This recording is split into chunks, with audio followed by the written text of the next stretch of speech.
Hello भाई। Hello brothers and sisters.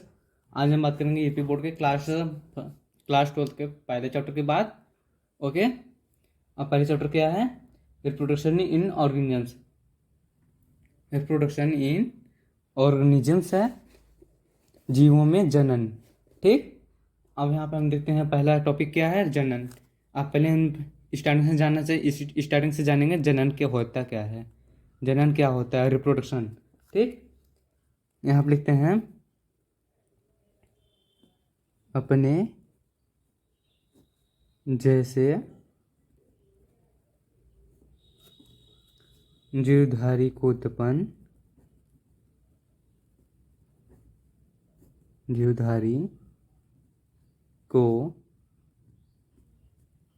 उत्पन्न करने की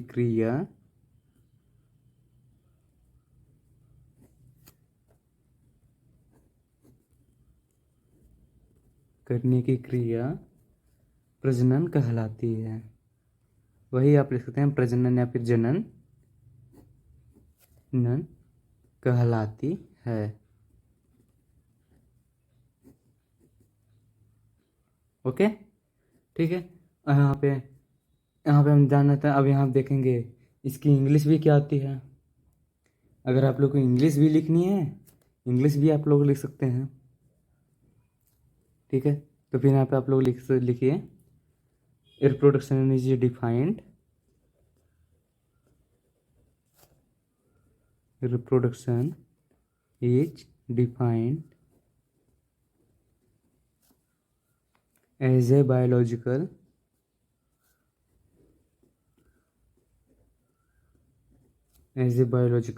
process in which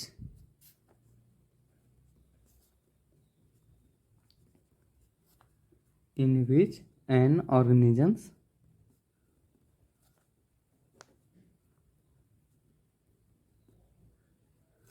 ऑर्गेनिज्म होते हैं जीव। जैसे जीव में जो जो आते होंगे आप लोग खुद जानते होंगे। Gives rise to young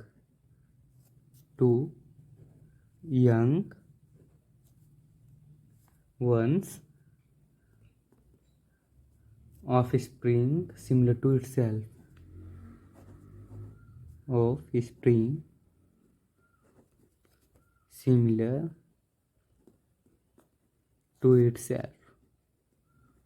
okay, full stop.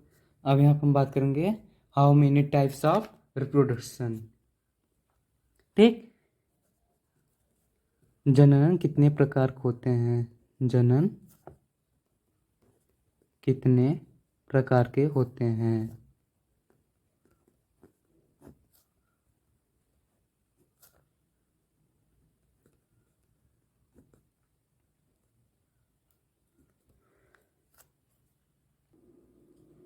पहले यहाँ पे हम लिखेंगे जनन 2 प्रकार के होते हैं। कितने प्रकार के? 2।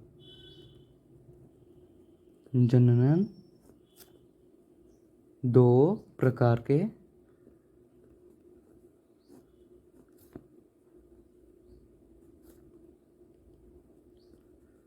होते हैं। ठीक, यहाँ पे पहला बात करेंगे, पहला क्या है, अलैंगिक जनन। पहला क्या है, अलैंगिक जनन। इसको इंग्लिश में कहते हैं एसेक्सुअल रिप्रोडक्शन।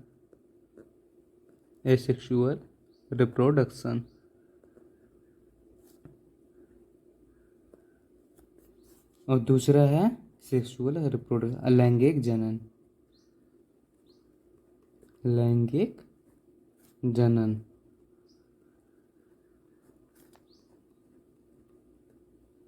Sexual reproduction.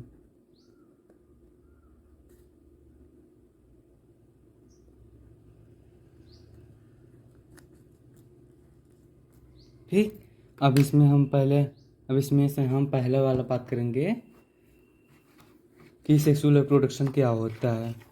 ठीक, यहाँ पर हम हेडिंग बना के लिखते हैं। हेडिंग के तौर पे पहला क्या है, अलैंगिक जनन। अलैंगिक जनन। अलैंगिक जनन क्या होता है, अब इसके बारे में हम लोग लिखेंगे यहाँ पे। आप लोग भी लिखना स्टार्ट कीजिए। जनन की इस विधि में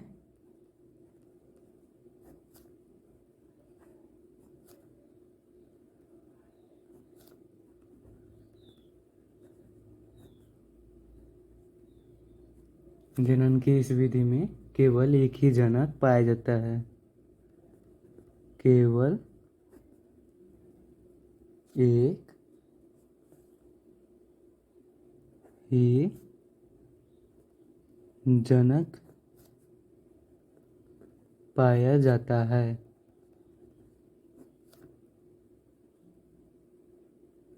केवल एक ही जनक पाया जाता है और वह अकेला और वह अकेला सॉरी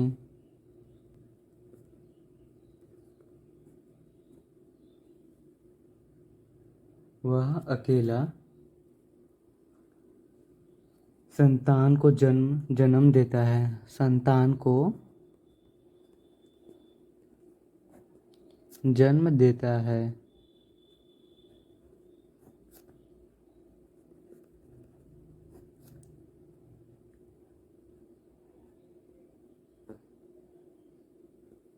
संतान को जन्म देता है। इस प्रकार उत्पन्न हुई संतानें इस प्रकार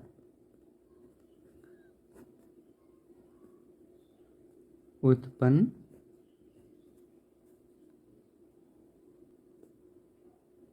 हुई संतानें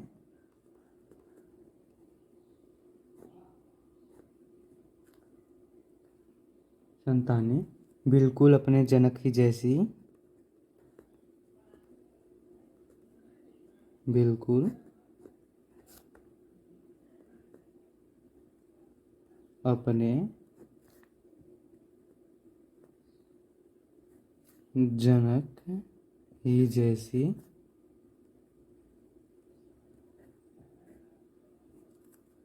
होती हैं। होती हैं या फिर दिखाई भी होती हैं। होती रहेंगे तो ज़्यादा बेटर रहता है। होती हैं, अतः इन्हें क्लोन भी कहा जाता है। अतः इन्हें क्लोन भी कहा जाता है। अगर आप लोग सीसीएल बुक देखेंगे ना, इसको क्लोन में 2 ही लाइन में डिफाइन कर दिया है। क्या, 2 ही लाइन में डिफाइन कर दिया है इसको। मैंने वीडियो डाला ही भी है सीबीसी वालों का, अलैंगिक एसेक्सुअल रिप्रोडक्शन का। पहले एसेक्सुअल रिप्रोडक्शन का मैंने इसका वीडियो भी बनाया है, इसका डिफिनीशन क्या होते हैं। फिर इसके बाद मैंने क्लोन को भी डाल दिया है। ठीक, इसके आगे हम लिखेंगे क्योंकि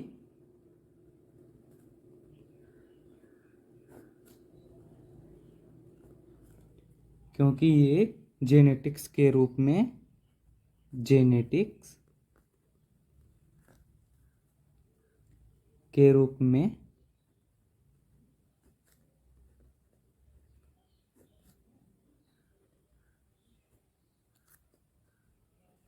जनक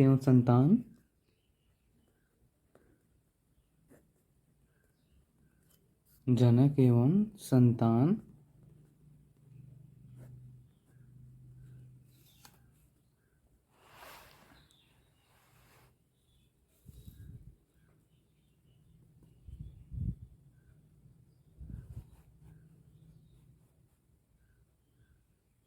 एक ही जैसे जनक एवं संतान बिल्कुल समान होती हैं।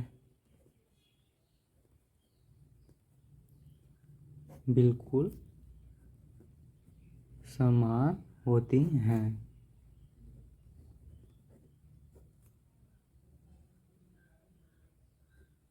बिल्कुल समान होती हैं। इस प्रकार का प्रजनन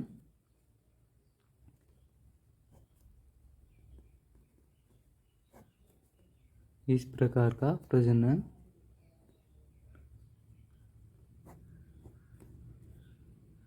मुख्यतः निम्न जीवधारी में पाया जाता है।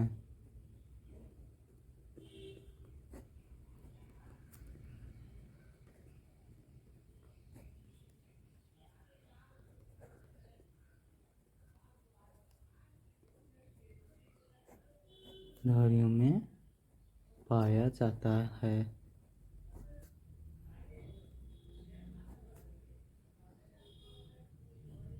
ओके, यहाँ पे एग्जाम्पल इसका उदाहरण लिखेंगे या फिर उदाहरण हम दे देंगे। अमीबा हो गया, फंजाई, प्रोटोजोआ, एल्गी, ईटीसी। बहुत सारे एग्जाम्पल होते हैं, इतने ही मेन होते हैं एग्जाम्पल्स। ओके, अब हम बात करेंगे सेक्सुअल रिप्रोडक्शन यानी कि लैंगिक जनन। अब लैंगिक जनन में बात करते हैं। अब इसमें देखते हैं क्या होता है लैंगिक जनन। लैंगिक जनन एक जटिल प्रक्रिया होती है। एक यूनिट के लैंगिक जनन एक जटिल प्रक्रिया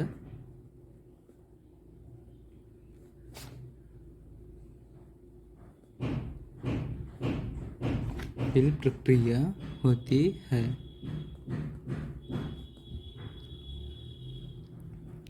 इसके नीचे लिखिए, इसके नीचे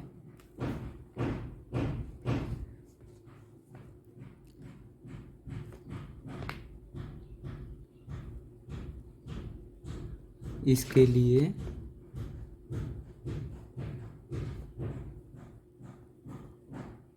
शरीर में विशेष प्रकार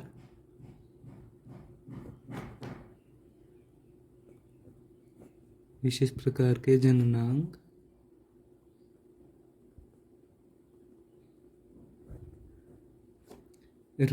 अगर इसका जननांग को रिप्रोडक्टिव ऑर्गन से भी कहते हैं, जननांग है। ओके, शरीर की सामान्य दैहिक कोशिकाएं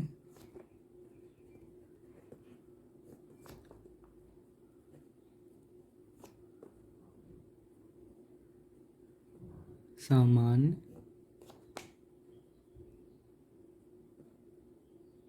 दैहिक कोशिकाएं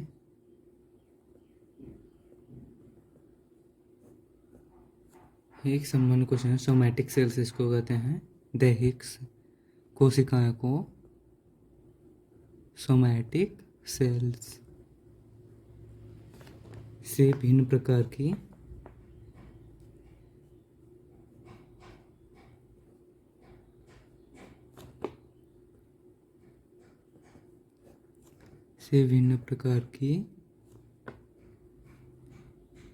दो कोशिकाओं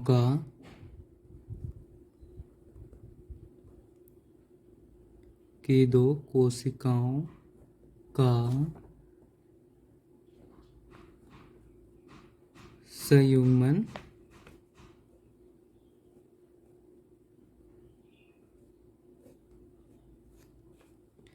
मतलब हो गया यूनियन।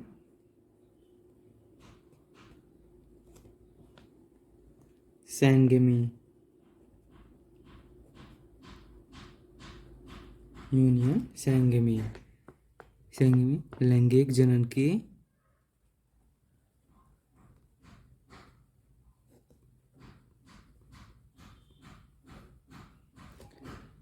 आधारित प्रक्रिया होती है।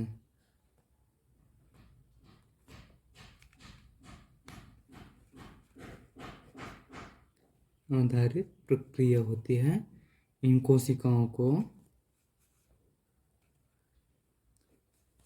इन कोशिकाओं को लैंगिक कोशिकाएं,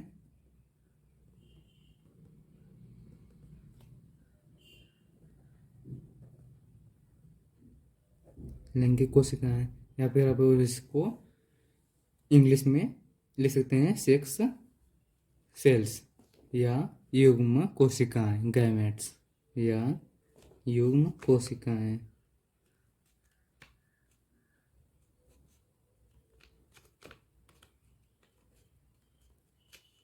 युग्म कोशिकाएं, गैमेट सेल्स, गैमेट्स सेल्स हैं। ओके ओके, आज के लिए इतना ही। तो फिर कल हम बात करेंगे सेक्सुअल हम अलैंगिक जनन के प्रकार, अलैंगिक जनन कितने प्रकार के होते हैं, कैसे होते हैं, क्या होते हैं। ओके, ठीक है, बाय बाय।